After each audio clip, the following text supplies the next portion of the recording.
देखिए गाइस, हम लोग का एक कंपनी है सिलाई लाइन का। इतना बड़ा कंपनी है, तो देखिए ये गाइस,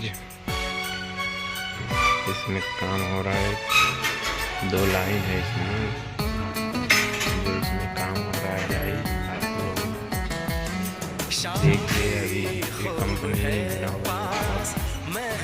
होता है।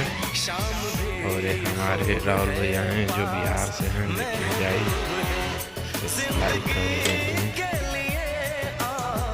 क्या चाहिए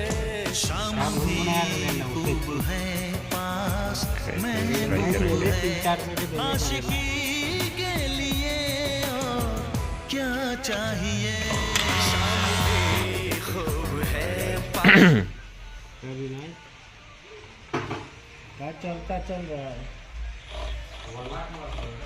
विधानसभा में काम करते थे।